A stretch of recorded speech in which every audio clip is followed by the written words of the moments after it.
L'art de la politique a changé. L'art de faire de la politique a changé en quelques années par votre action, par les médias, la télévision, la radio, Internet, qui amènent les idées dans les foyers, dans les voitures, par la radio.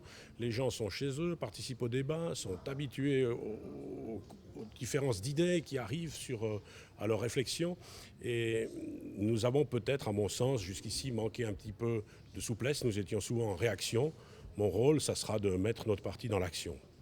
Il y a cet élément, il y a également l'élément des divisions qui ont été beaucoup mises en exergue lors des dernières élections, avec deux ailes très nettement distinctes, une conservatrice, une plus progressiste. Comment recoller ces deux ailes? Alors, vous avez devant vous un pragmatique du centre, et moi, je voterai pour la famille C. Ça veut dire que je suis vraiment, dans mon analyse, en train d'imaginer que cet art, cette façon de faire de la politique est aujourd'hui dépassée. Et si le PDC veut poursuivre sur une piste intéressante, il faudra qu'il développe, mette en valeur ce qui nous unit. Et mon rôle, ça sera de trouver des coordinations pour ce qui pourrait nous diviser. Justement, l'image va à nouveau être écornée tout prochainement avec la loi sur le tourisme. Deux poids lourds, Jean-Michel Tchina et Jean-Marie Fournier, sont opposés sur ce thème-là. Ça va être un premier baptême du feu. Comment allez-vous procéder très concrètement? Alors, dans l'analyse de cette loi sur le tourisme, évidemment, j'ai participé comme député aux deux premières lectures. Je sais tous les états d'âme qui ont traversé la députation cantonale qui a accepté ce projet. Je comprends les soucis qui sont aujourd'hui développés par les deux partis. Il s'agira de les écouter, de respecter ce débat, et puis finalement, c'est au peuple de choisir. Et je ne ferai pas partie de ces présidents qui pourraient dicter la volonté populaire, mais je souhaiterais et je participerai activement au débat pour que tous les arguments soient bien développés. Mais ces deux partis peuvent vivre ensemble, s'entre-déchirer, mais finalement se réconcilier?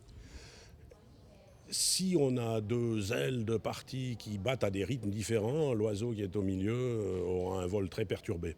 Je compte sur mon esprit de persuasion pour ramener les gens à une dynamique positive. Et j'ai confiance, je ne suis pas seul dans cette mission. Certains prédisent au parti la perte de la majorité aux prochaines élections. Vous en serez probablement le président. Comment est-ce que vous abordez la chose? Eh bien, rassurez-vous, je vais tout faire pour les décevoir.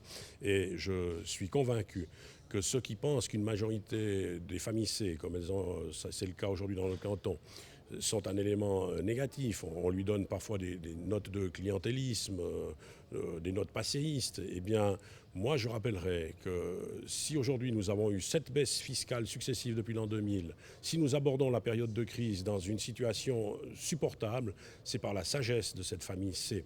La famille C est un petit peu l'adulte de la politique. Et vous avez de temps en temps des motions, des postulats frais, juvéniles, adolescents qui arrivent.